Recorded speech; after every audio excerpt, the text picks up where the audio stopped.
Good evening, ladies and gentlemen. Thank you for joining us here today as we're all one big happy family. So why not talk about family today? Jeff, you ready to talk about some families? Absolutely, man. Now, just want to bring this up here. We have a good friend of the channel, our own Ferris Mathana. Once the other day, he had commented on one of our shows, and we were saying a lot of fucks and shits and stuff like that. And he said, "Hey, thought this was a family show." No, this is the family show. Yep. This is the show where we're going to start talking about every week each entry in the Fast and Furious saga, and what better way to discuss these films than to bring on our own family. So first up, we got here our own member of the family, Zach McDonald. Zach, hey, how you doing, man? Hey, I'm doing so great. I cannot wait to talk about this movie. It's one of my top 3 most watched movies of all time, so looking forward to it. That's awesome. What are the other 2? It's probably Star Wars and Too Fast, Too Furious. That's what which we're doing next week. Yeah, absolutely. So, and we also got here Mr. John Lestrina himself. John, how you doing here? And just remember, on green we go. You can have any brew you want as long as it's a Corona. That one's Vince's, Corona. So just stare at you while I wipe it off. That's a good year. And then take a sip. So, Jeff, do you want to take the wheel on this? Absolutely. This is more of your take thing. the wheel. Very nice. I got what you said there. Yeah. Mia, take the absolutely. wheel. What do you wait 50 Are we not doing quotes yet? Are we not doing quotes yet? I don't think we're going to do quotes yet. I think the first thing that we're going to do is let's just talk real quick just about what movie we're actually talking about. So this is the Fast and the Furious. It came out, I have the notes here, on June 22nd, 2001. It was directed by Mr. Rob Cohen, who would then go on to work with Vin Diesel again in 2002 with Triple X. Funny enough, there's a cinematographer for the film, Mr. Erickson Core. Erickson Core, he hasn't made that many movies, but he did go on from the Fast and the Furious to, in 2015, he directed the remake of Point Break, who, if anyone can remember, this film has been known as very, very close in plot to the original Point Break from 1991. I didn't say rip off or anything like that. I just said it's close. Very similar in many ways. And I'm not alone. I know that the director himself is also. Sorry to interrupt you there, Jeff, but we do have our final panelist of the night. He's join us. He did make it. We have Ferris Muthana here. Ferris, you made it. How tired are you, Ferris? You just talked 2 hours Schmoe down, and now you got to talk probably like a half hour to an hour Fast and Furious. You're not tired if you talk about stuff you love. So let's roll. Absolutely. Yeah, man. Absolutely, so, it is what it is. Yeah, I know that you had your own stuff there, and we know that we wanted to just start. We figured if you're going to get here, you're going to get here. Yeah. We knew that you'd speed your way down, and that's all. That's exactly, all that matters. I got in my 10-second car, and I made it. I beat that train. I do want to play a clip real quick from Ben and Drew's Action Movie Anatomy, where they talked with Rob Cohen. Like Fast and the Furious. Very important. I would say probably the movie that you get asked about the most. Right, for sure. But we just want to play this last section here. Always having a kick-ass audience score because you do exactly what you talked about. You cater to the audience, the people that are going to watch your movies. So that brings a good question, actually. So when you made Fast and the Furious, the obviously the similarities to Point Break. It's a similar story. I ripped it off. Yes. Did you love Point Break? Were you? I love Point Break. Who's this guy? But I mean, so he literally admits it. He literally admits that he ripped off Point Break. I'm just saying. We have the guy who made the movie on camera saying he ripped it off. I'm just saying it is funny that then the cinematographer of the film went one step further and did the remake of Point Break, in which he said, Rob Cohen, let me do you one better and actually rip off Point Break by making Point Break, but worse, as opposed to Point Break, but equal. So, or way I prefer the Fast and the Furious over Point Break. Yeah, I've watched both films. But we all can say that the new Point Break, even if we haven't seen it, it's a piece of shit, right? We can all say that. Yeah, yes, absolutely. It's not very good. Not very For the good. record, I haven't seen it, but it is a piece of shit. Yeah, right. That's like you and Bambi, right? Exactly. Piece of shit. Worst Disney movie there is. Yes. Yeah, and you definitely Hold saw on it, a minute. right? Hold on a minute. Nope, wrong show. Can't do it here. Sorry. Oh. Wrong show. All right. So, anyways, so this movie came out June 2001. It made a pretty penny. It was made for about $38 million, which is, it's actually not that big of a budget, all things considered, even back then. No. This is not Mexican Ferris. This is actual Ferris. Man, you It's wish very it was different. me, Chris. You wish. So the movie actually made $207 million worldwide. So it made its budget back and more. So it definitely has left a lasting legacy with many sequels. As of right now, there have been 8 sequels that have been released. If you also include the spinoff, Fast and Furious Presents Hobbs and Shaw, the 9th one supposed to have come out a year ago. We all know what happened.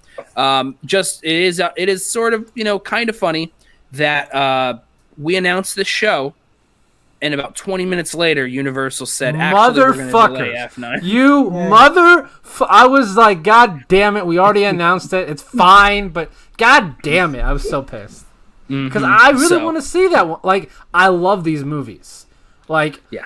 I wouldn't say they're a guilty pleasure because that basically says that it's wrong to like them. I like that's these exactly movies. it. You can't. So The right. problem with the problem with guilty pleasure is that if you like a movie, you shouldn't feel guilty about it. You should acknowledge if a movie is bad or good, but you shouldn't feel guilty about it in any way, shape, or form. If you like it, that's great. I never understood guilty pleasures because if you like it, why are you feeling guilty anyway? So like, exactly. Who cares? Like I love Mean Girls. It's not a guilty pleasure. That's also a beloved film great, with exactly. Everyone likes Mean Girls.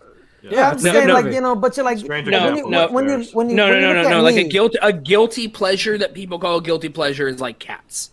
Yeah, or like Bring It On, All or Nothing. That's like a guilty pleasure. I quite enjoy that film. I that's a really specific title that you just pulled out of your ass there, Ferris. I was gonna go with Step Up to the Streets. Yes. Right. Or the classic The Pacifier, but okay. Yeah, absolutely. Or The Pacifier, or what about The Chronicles of Riddick? That one is near and dear to my heart. But we're not here talking about Riddick. Maybe we'll talk about that one day. Maybe this will just be a Vin Diesel series. But for now, we're talking about The Fast and the Furious. These are very important. It distinguishes a great movie from a not so great movie in this series. These are very important. Dude, Fast and Furious is not that bad. Okay. Oh no, I said these specifically. These. If you take out these, and it's just Fast and Furious, and that is a totally separate film. I like number 4. Yeah. Oh no. We'll talk about 4. We'll talk about 4. We'll talk about 4 in a few weeks. We got to get there in a few weeks. Yeah. So, anyways, the movie made a pretty penny. It's made a lot of different. It's had a lot of sequels. Made a lot of money, and it actually somehow back from its humble beginnings is just this smaller film about a group of basically criminals and one infiltrating cop stealing cars and driving them around and drag racing and stealing the DVD players out of the back of a truck. I mean, it's grown into one of the largest franchises in the world, with one of the most diverse casts that we actually have in blockbuster franchise. And that's really cool, I think. And I think that one of the most important things is, I think, what's our first topic here? Because I pulled up my notes as opposed to the topics here. I believe that we have, Best car. That's the first thing that we want to talk about here is best car. Now, I know I'm not necessarily someone who's able to identify cars. However, I do know Zach here was just talking about before we got on stream here. He definitely has a car or two in mind. Yeah, so I'll go first here. The number one car in this movie, it's a no-brainer. It is this car right here on my shoulder. That is a 1994 Toyota Supra Mark IV. I mean, from where, I mean, the Supra in general is an incredible car. It's sort of a historic car within sort of street racing circles. It's probably the best Toyota vehicle ever made. And then this one specifically is just incredible. I mean, they put at least $15,000 into it. They overnight some parts from Japan. and it decimates all. Did they have to though? That's the important thing. Did they have to overnight parts from Japan?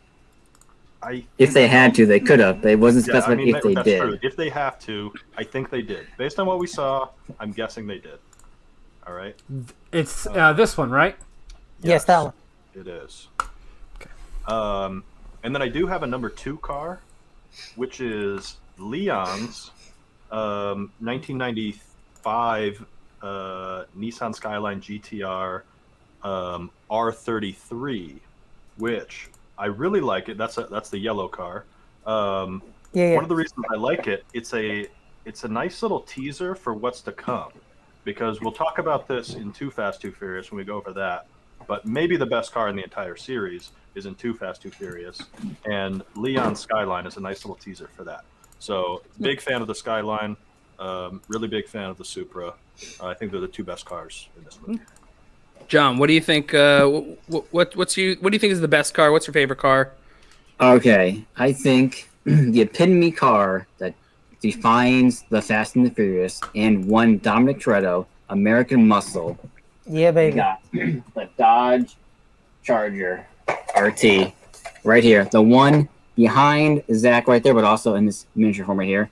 Dom is American Muscle. The car scares him, but eventually overcomes his fear and drives it and goes full-on American Muscle for the rest of the series. I think this car is perfect.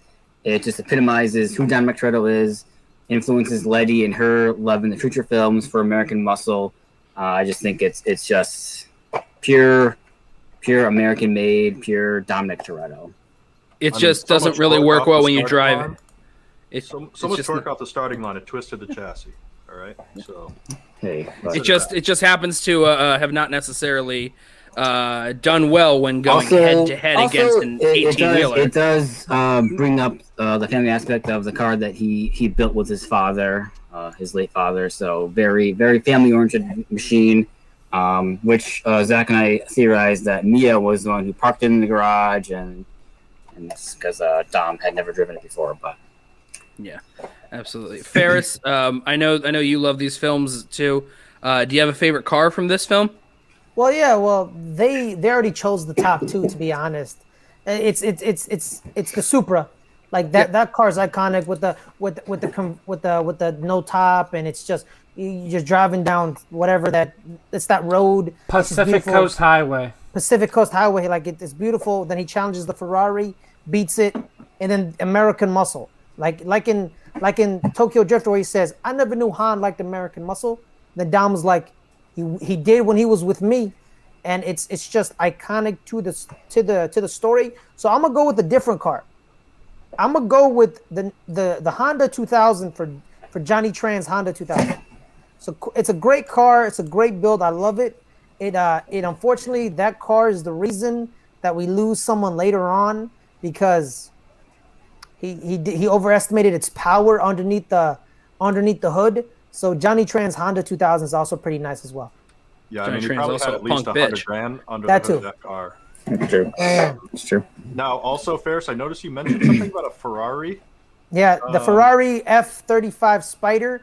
Actually, guess who was the driver of that Ferrari? Who was it?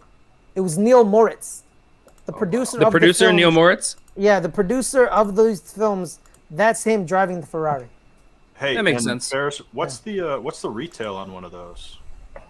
More than you could afford. Oh, shit. We should really start doing a tally of how many quotes we do throughout these episodes. Yeah, well, speaking of cameos, Rob Cohen is the pizza boy. Yeah, Rob Cohen is the pizza boy. So, Street racers. I mean, I know, like I said, I'm a much more simple-minded person when it comes to trying to figure out these cars. I love. Jeff. See, Jeff, I don't want to interrupt you. I forgot to bring up something. The 1993 Mazda RX-7 at the beginning of the film, Dominic's street racing car. That car, let me replace Johnny Tran's car with that car. That car is one of the best cars in the entire. It doesn't get a lot of shine because it only shows up in that one scene. Then he parks it in the garage and he like runs away. But that car is one of the best cars in the entire series that no one talks about. I mean, the car I would have chosen was definitely one of the two that are behind Zach. I know that they're the classic answers, but they really are the best ones there. I mean, what else am I going to do? I'm going to choose Brian Spillner's car that gets blown up because, I mean, that car, he loses, everything falls apart. And then it's funny because as the series progresses, it gets more and more illogical with the way some things occur. And he hits the NOS and he hits it all too early and it doesn't really work out in his favor. And his whole bottom falls out and all the nuts and bolts start shooting out of the car. So you'd think very, very shortly it's about to fall apart. But then the police all arrive and he drives and he's able to drive all around and escape the police. I know that a lot of them probably are driving to actually catch and he's actually legitimately driving to get away.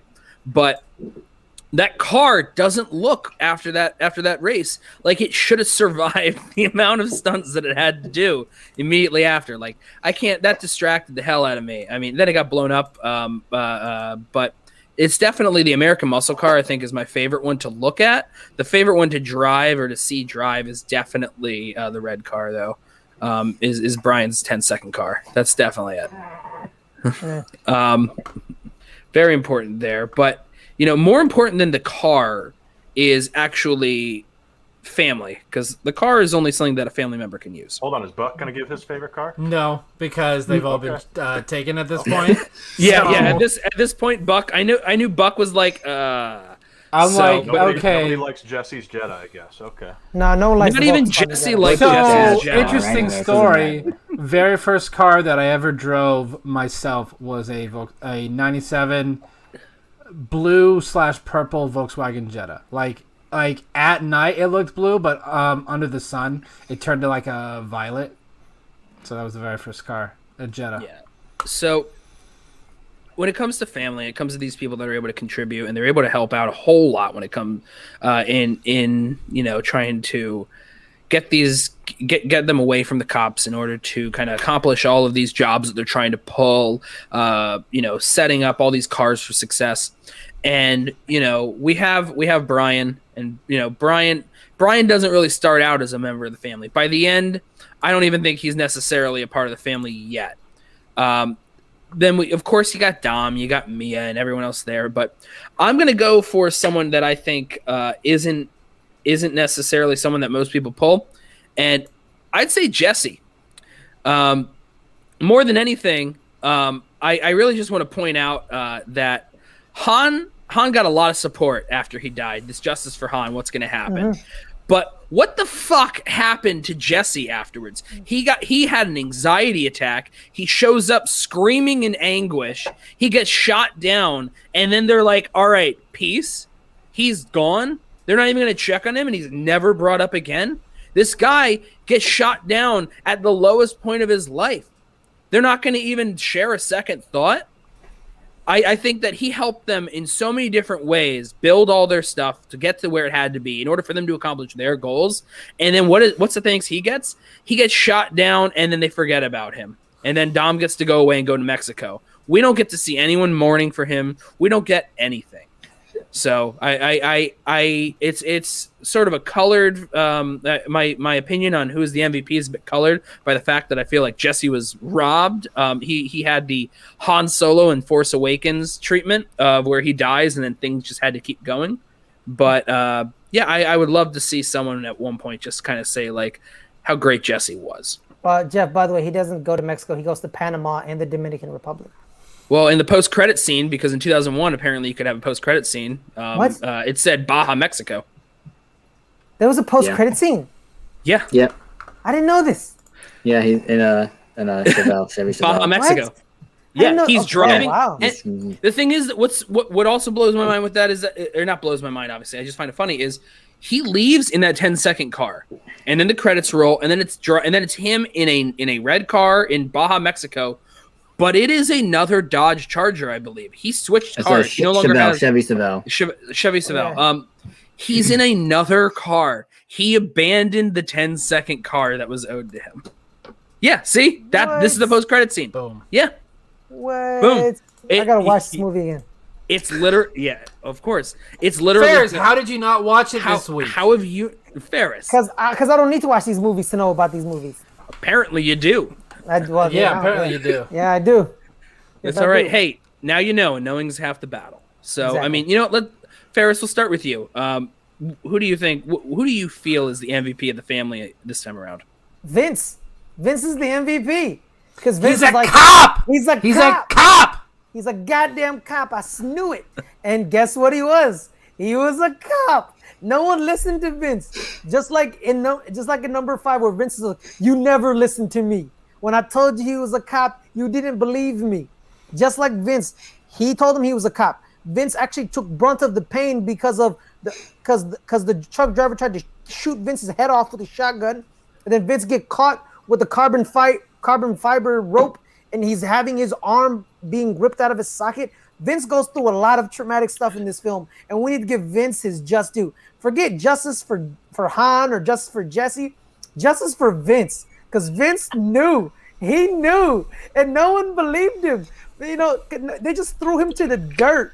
You know, and he went through so much pain to tell that, like, he should have believed him when they caught him snooping on Johnny Tran's cars. And hey, quick Vince question was though. I know I brought up something. You said he's back in Fast 5, right? Yes. And is he a part of the crew? Yes. All right. So where's the justice then? He's a part of it. Everything's okay. No. he gets shot. He gets shot, man. And then Brian, the man that he accused, is the one that saves him and then gets him evac'd over to the hospital. Whoa. Take it easy, man. No.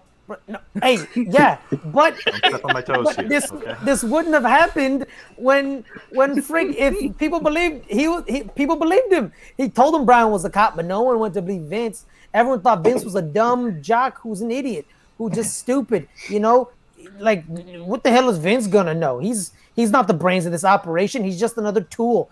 When he smelled out the cop, when Dominic Toretto, the mastermind, couldn't see behind Brian Spillner's facade, Vince did, and Vince sniffed out the rat, but no one went to believe him.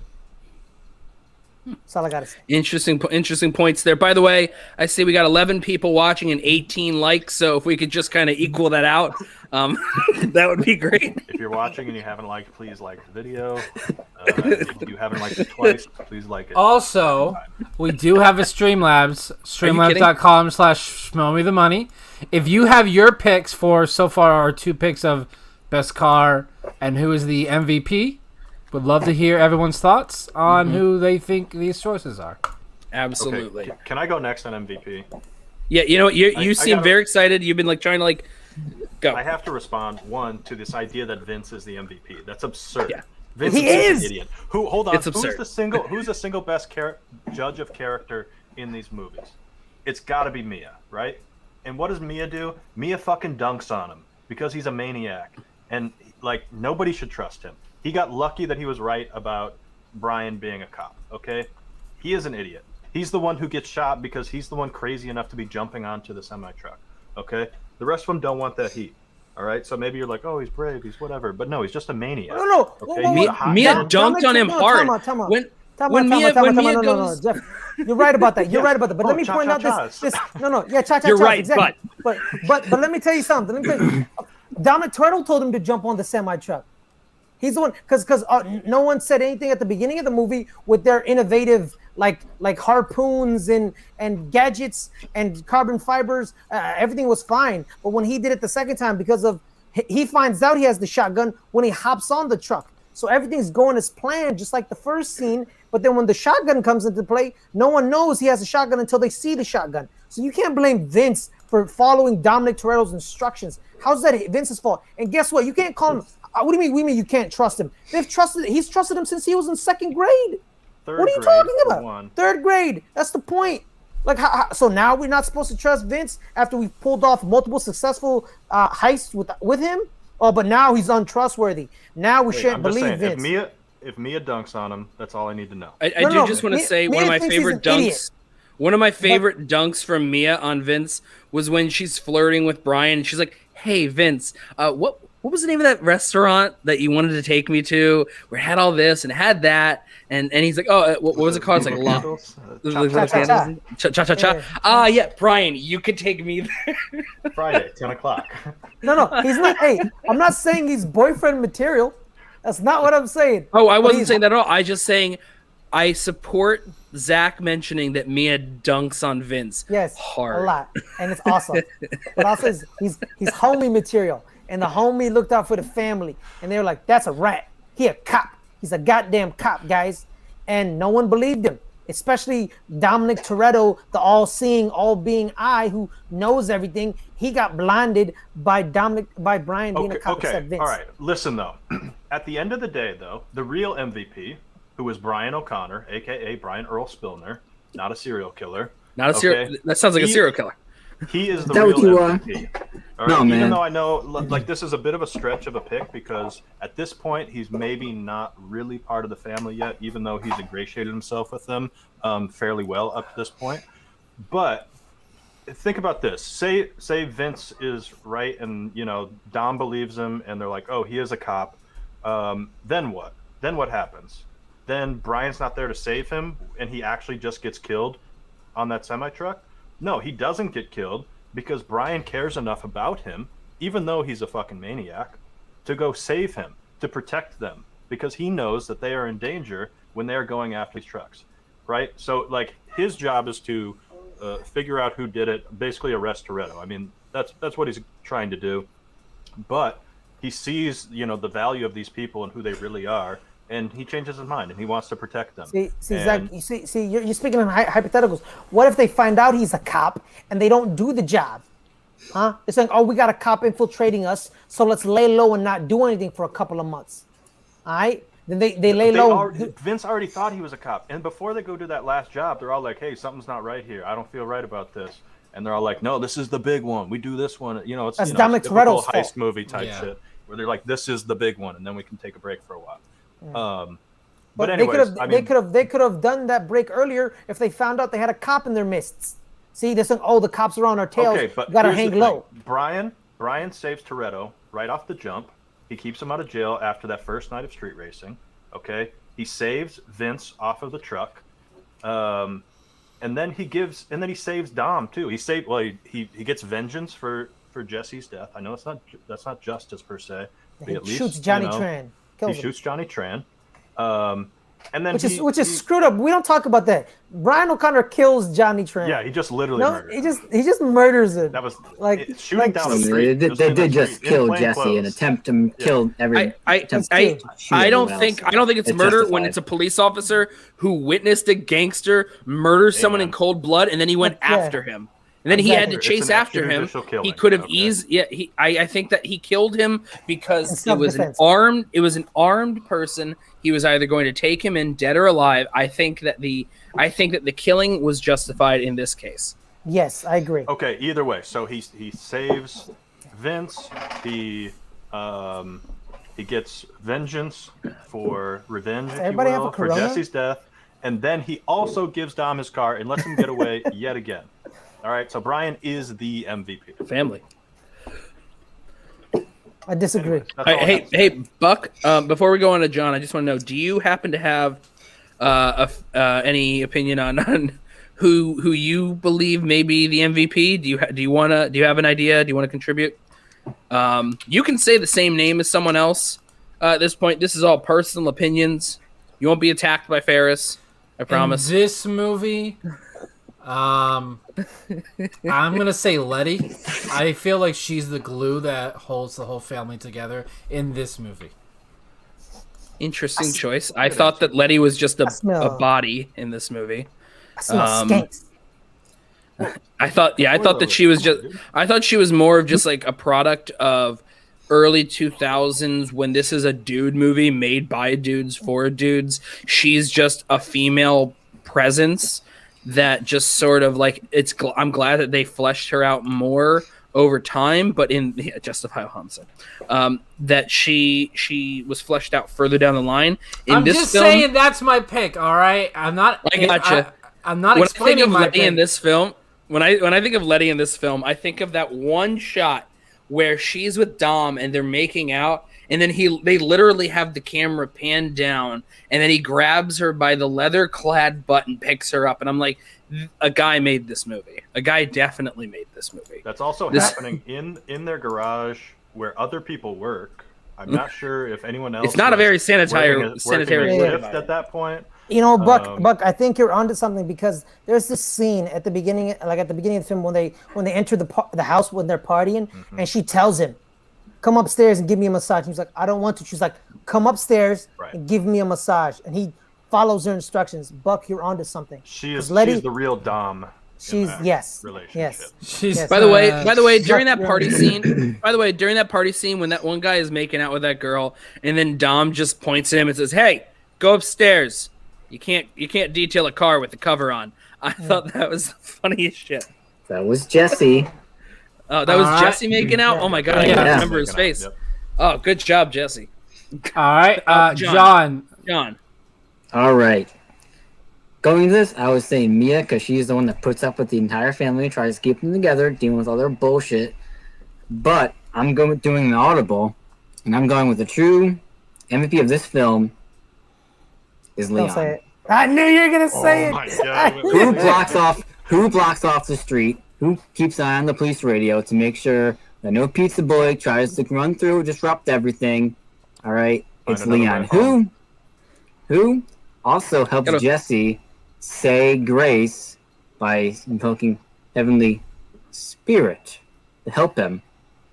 And also, who helps give him confidence when he racing for pinks against Johnny Tranny Racehorse? It's Leon. Now, was it misguided and maybe he shouldn't have let Jesse race Johnny Tranny? No, but he gave him confidence. He encouraged him. He supported him.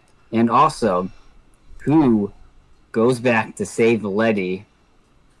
Hello, Sabrina. Thank you for stopping by. Leon. Leon is the unsung hero of this film, which is why he hasn't appeared in any future films or subsequent films, because he is taking the heat off the rest of the family by sacrificing his life and happiness to distract the law. I believe. What is it? There's a 187 in progress. All the police are busy. It's fine. Yeah, exactly.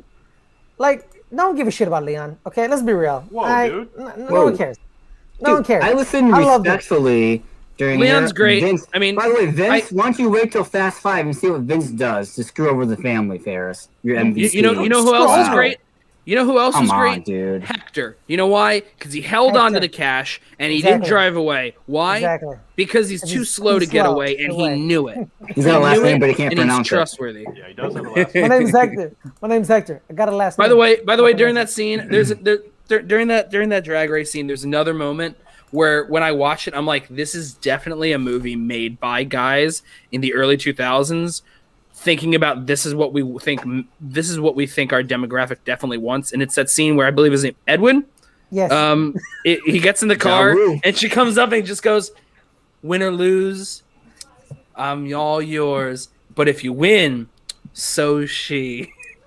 Yeah, you get her too, right? Of course. Like this early 2000s movie is like, yes, that is right. A woman is a prize. It is an object for you to attain as opposed to another character. And that's what I think a lot of this film ends up being. Mia aside, I think that's really the perspective of it. I'm really glad that the series evolved from here in how it treated its female characters, butts on drag race scenes aside. But I just thought that was there are so many ridiculous things. And speaking of let me see. What do we have next here? I believe quote. Best quote.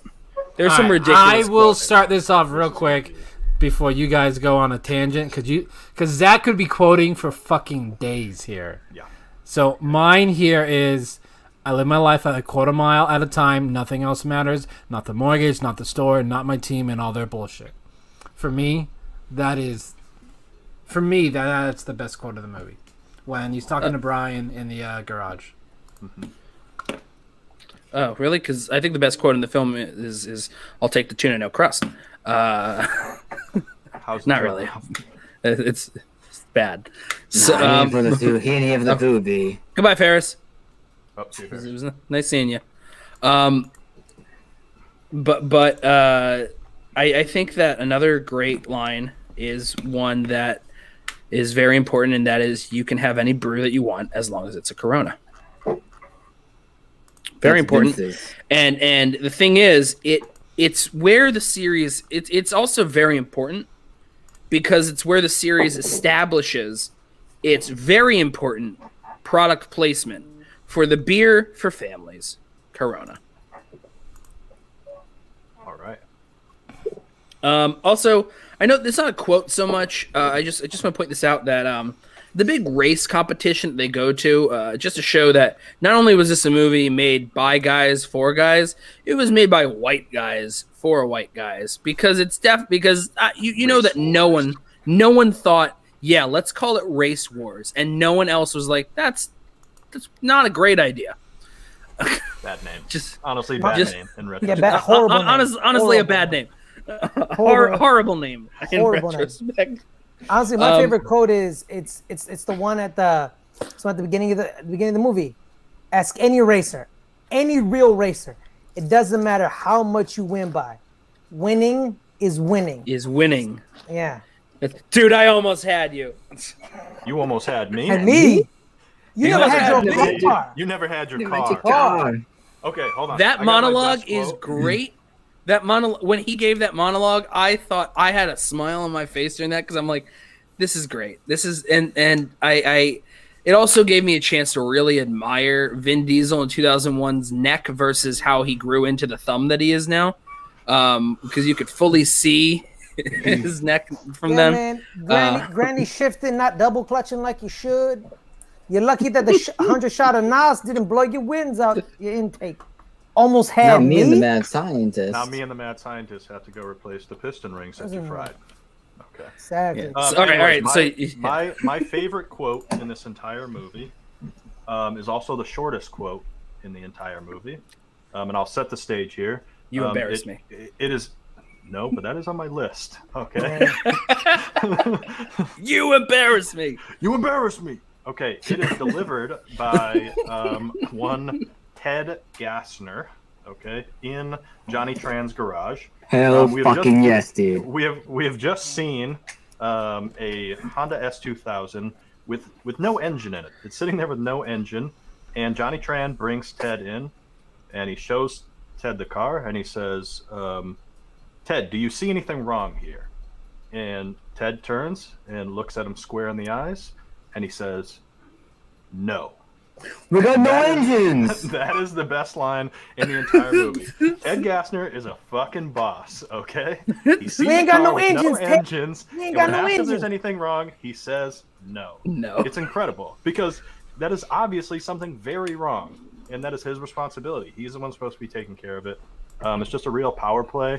Of course, he ends up getting it ends up being 40 weight oil pumped down his throat. Not 50 weight yet. You know, it was a good move while it lasted. So that's my number one for me. I mean, you guys can go now, but I got plenty more. But before you say that, I just want to bring up one very important thing.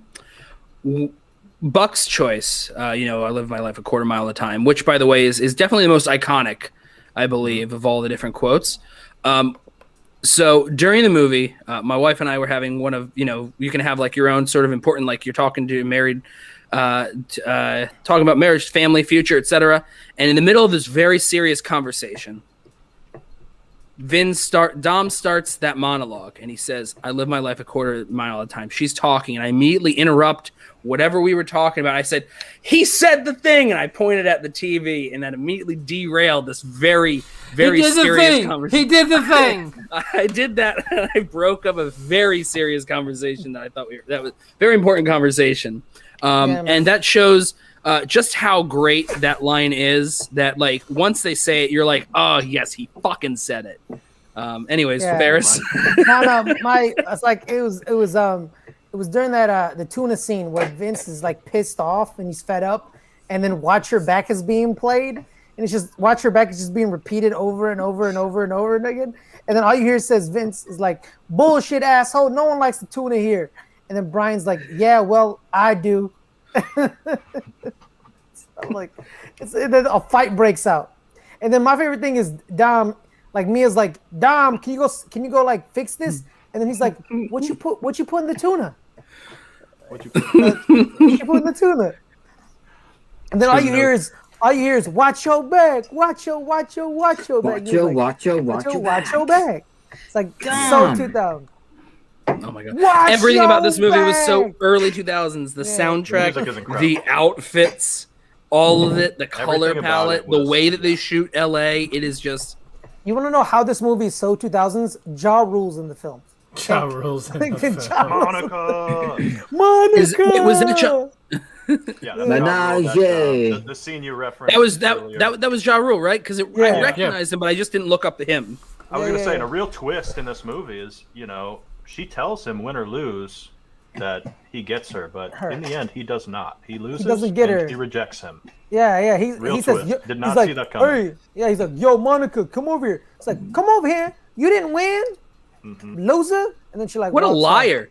What a liar! She promised him, and then he lost, and then she recanted on her promise. That is a broken promise, and that is why she would never be a member of the family. Well, what's even worse is that everyone around just laughs and go, ho ho. Yeah. I just love he's like, no, my girl promised me something, and now she's making fun of me for that exact same thing. How does that make him feel? Yeah. But John, you got to have some great lines that you like, right? There's, the entire movie, but one that I think stands out is in that big street race. When it's too large to get in, and then Brian runs up and he says, "I don't get any cash, but I do have the pink slip to my car." And then Jason's like, "Hey, why you can't just climb in the ring with Ali because you think you can box?"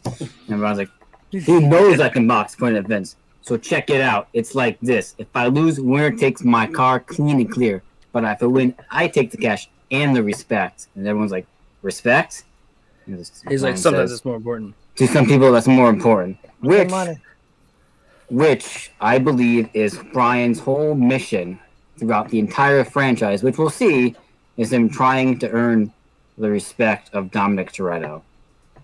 And I will say, in the movie, Mia, while everyone was kind of like laughing about that line, Mia is like, I fucking like this guy. That's pretty sick that he just like wants some respect. That's cool.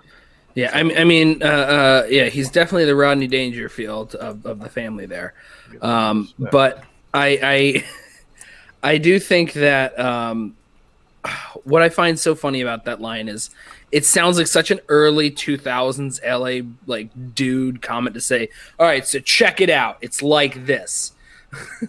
I'm like, you surfed a few times in your time, bro, right? Yeah, definitely. I found an early version of the script, and it is just if you think that the lingo in the final cut was bad, you should read the script. It's insane how overboard they went with like the really sort of like try hard Southern California lingo.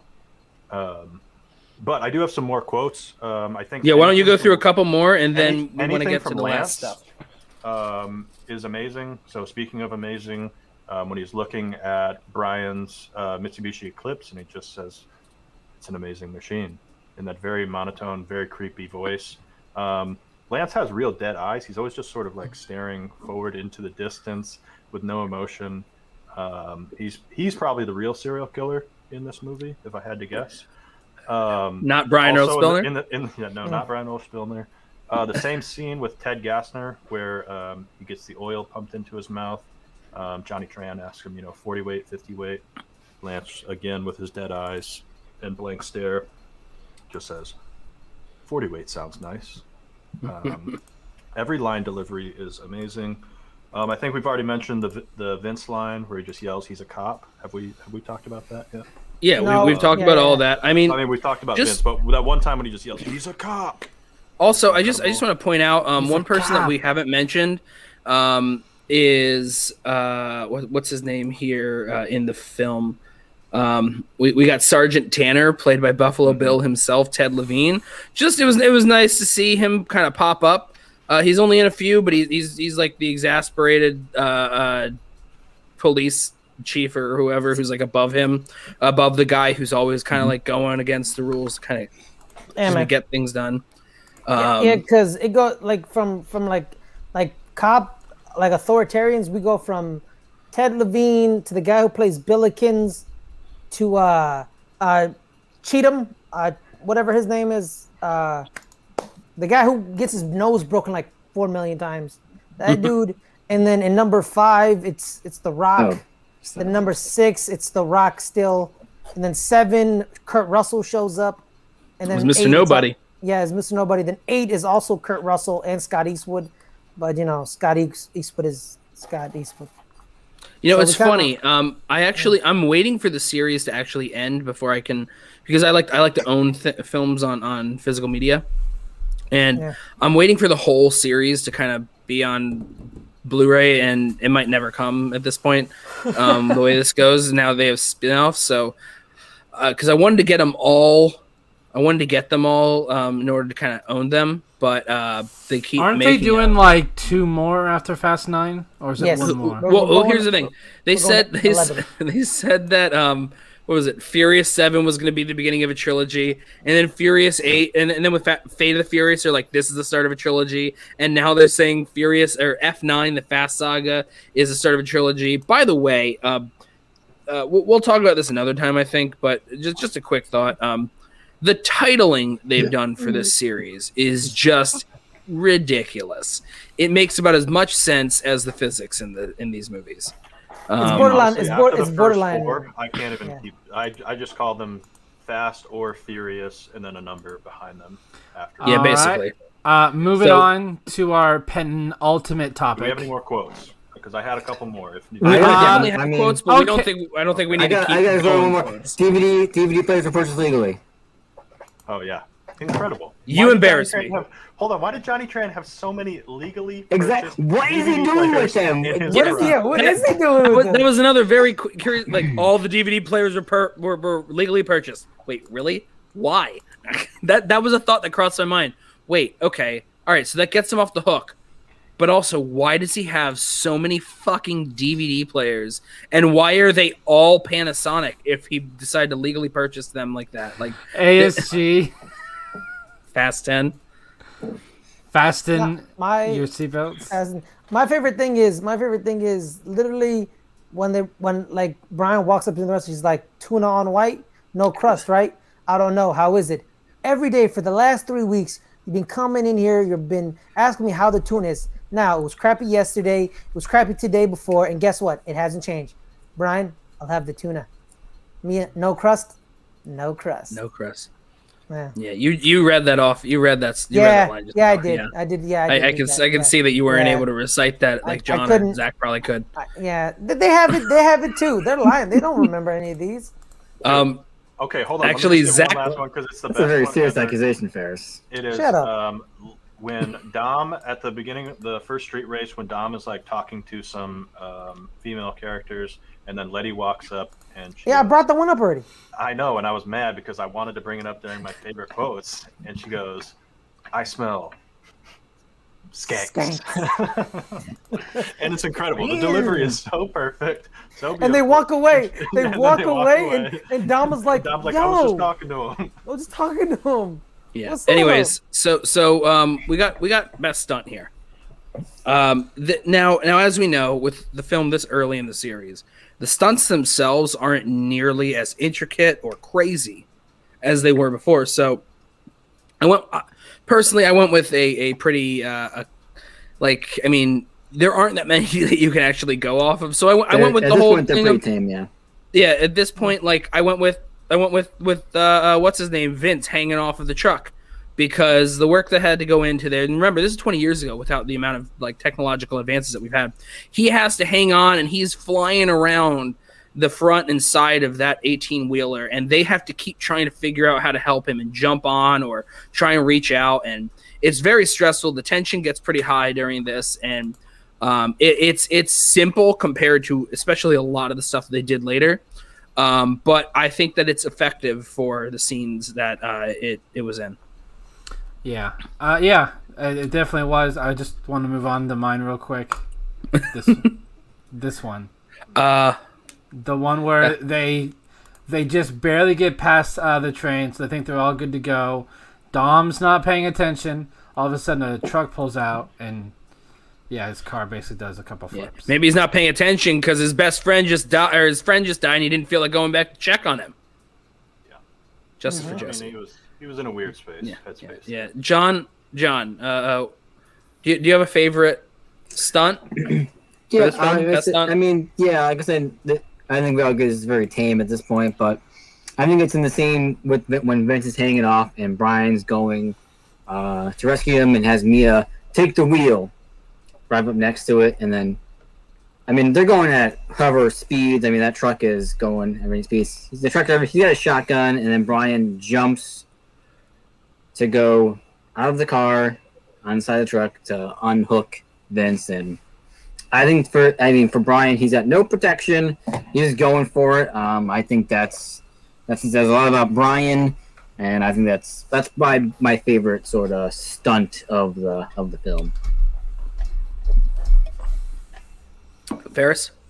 The best stunt is the first heist. Like they're in their black Honda Civics with the green neon glow. They're flowing in and out from the truck. They have two harpoon guns. The first harpoon gun, they shoot out the window and they pull it out. The second harpoon gun, they shoot it into the chair and they hook it, and it's like a carbon fiber cord. And then whoever it is, I don't know if it's Jesse or Leon or Vince or Letty, because they're all decked out in black. They jump onto the front engine of the 18-wheeler, and they make their way towards the front seat, and then they have a trank gun, and they shoot the dude in the shoulder with the trank gun when he's whipping their behind with a bat. And then he passes out, and then the person has to quickly grab the wheel, or the 18-wheeler loses control and goes off of the bridge, and then they crash into some signs that are roads closed, and they have to regain it. And then out of nowhere, they all come together in a single file line where one of the cars is in front of the 18-wheeler, then the second car is under the 18-wheeler, and the other car is behind the 18-wheeler. That's the best. That's the best sign. Can I just say, I just remembered this one thing. I forgot to write it down, but I thought it was, when I saw it happen, I thought it was one of the funniest things that I had seen in the whole movie. And so I believe it's right after Dom. It's right after the scene when Dom, he yells, "You embarrass me," and then he tells Brian, Harry, he's not going to work for Harry anymore once he talks to him, etc. And then Brian has to go, and he shows up in that red pickup truck, and he's in a parking lot. And he's so fast, and then he immediately turns in, and this tire skid, and you just see him immediately stop. But when he stops, he slams into the curb, and the whole car, you just hear this whole boom, and you just see it hit and shake. And I just thought you couldn't have slowed down a little more to park. Too cool. And I think when I just think about that imagery, I think it's hilarious. So yeah, Zach.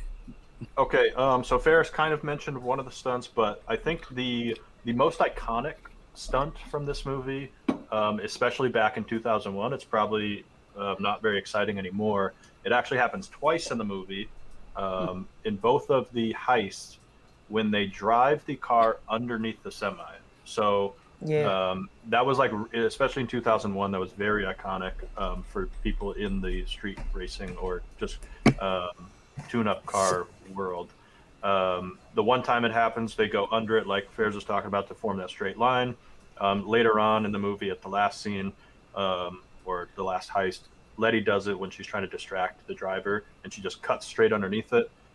Interesting factoid, this is not something that you can actually do in a car. An 18-wheeler is not even close to high enough off the ground for a car, even one slammed to the ground like that, to fit underneath it. And this caused a lot of people to damage their vehicles and put themselves in lots of danger, but a cool stunt nonetheless.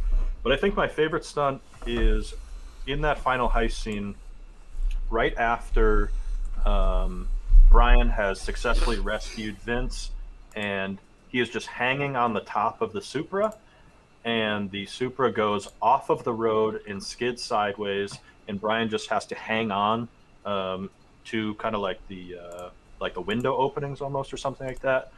for dear life, and it skids and it drifts to the side, and he just holds on for dear life, and then he just kind of casually swings off the side of it.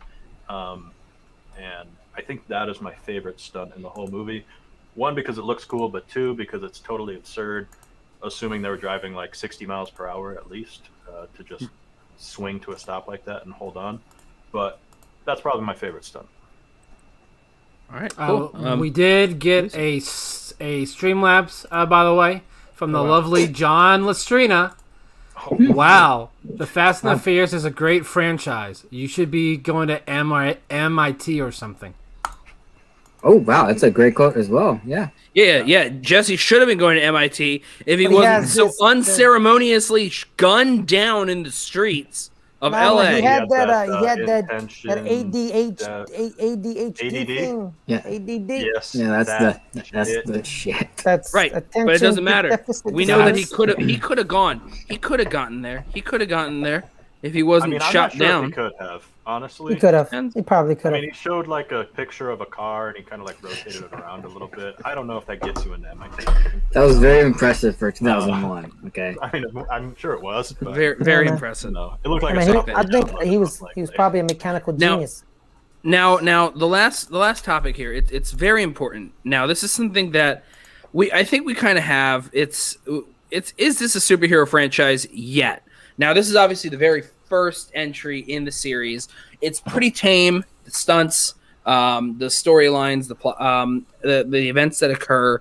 I do think at some point we do see a shift in how the series is. This is a much more humble beginning. So I know my feeling on it, but John, what do you think? Do you think at this point it is a superhero? At this point, no, it isn't. This is a typical action movie.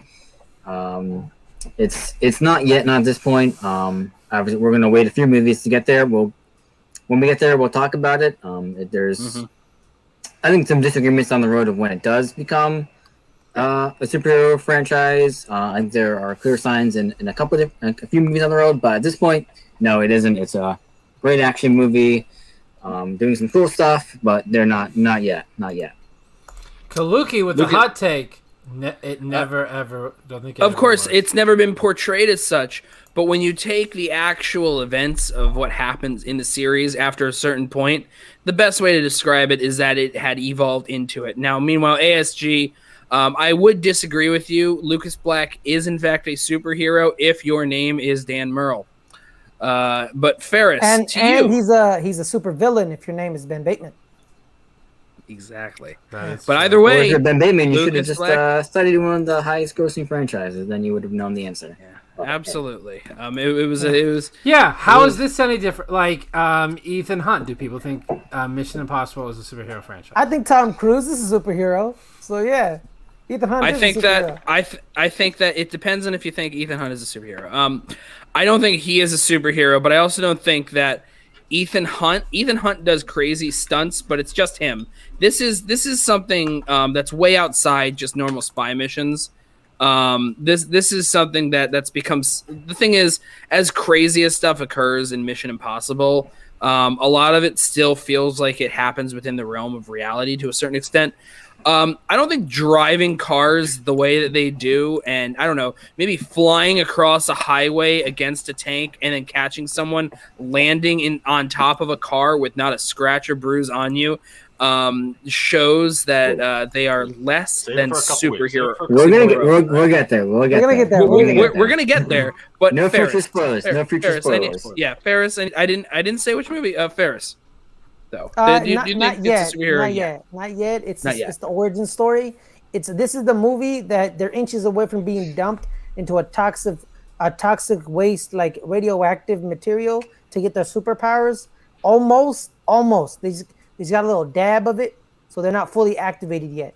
So almost. Absolutely, yeah. But not yet. And Buck, what do you think? No, because it's just like John was saying, it's just a straight action movie at this point. Nothing too insane. We haven't seen anything like that. Basically says physics. Who cares about physics? Yeah, exactly. And Zach. Yeah, definitely not. I mean, at this point, we're still very clearly in the niche action movie genre, and we're gonna stay here for a little while yet. So, yeah, absolutely. Yes. I don't think that I thought this was a fun question specifically because of something that John brought up, which is a lot of us do feel that it eventually does become some form of a superhero franchise based on what happens in it and how they're able to survive stunts and stuff like that. But it is a fun conversation based on when we feel it does occur, when that switch happens. And I think that'll be a good conversation when that occurs. But having said that, it was really fun revisiting this film. I know it's been a while for me. I'm going to be revisiting these films each and every week that we have these shows.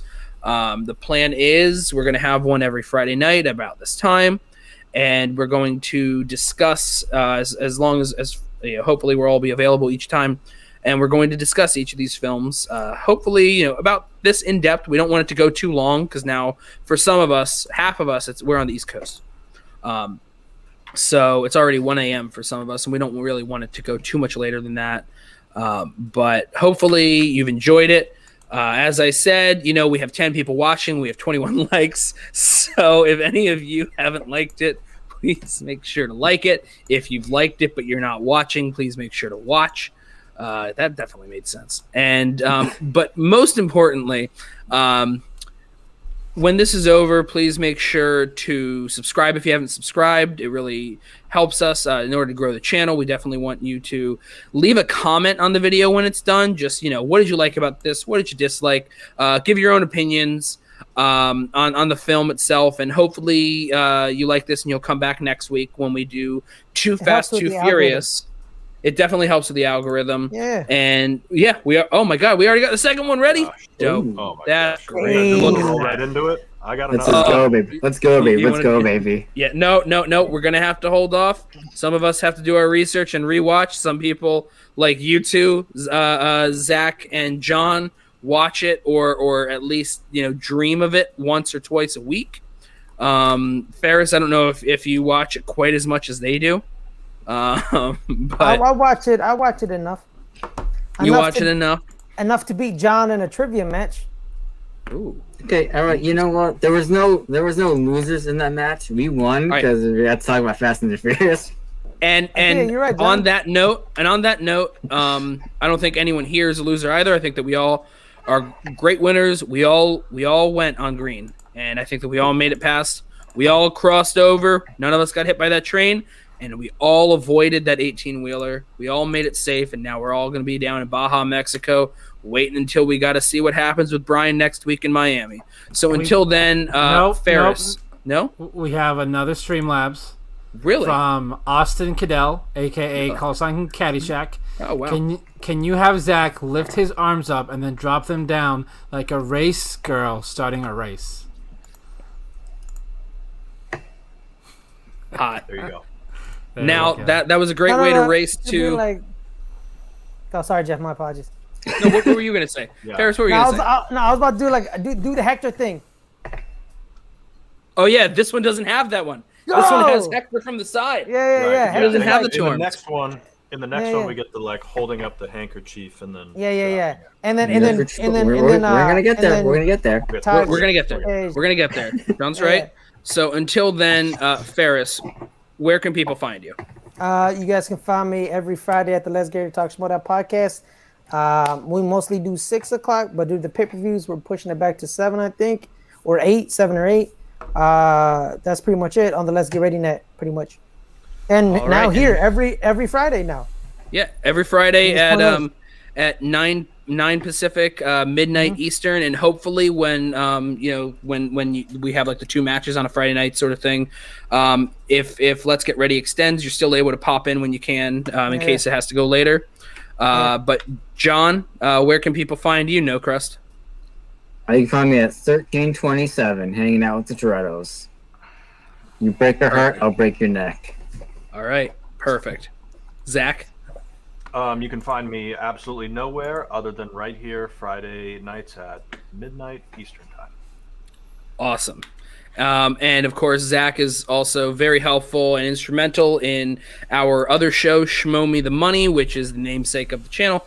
He helps really with the big scoreboards and all that functioning. Buck, where can people find you?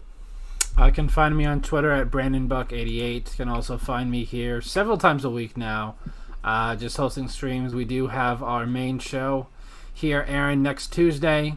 As of right now, we do have confirmed Megs from Call to Action and Frankie Janish from the Rundown going to be on next Tuesday.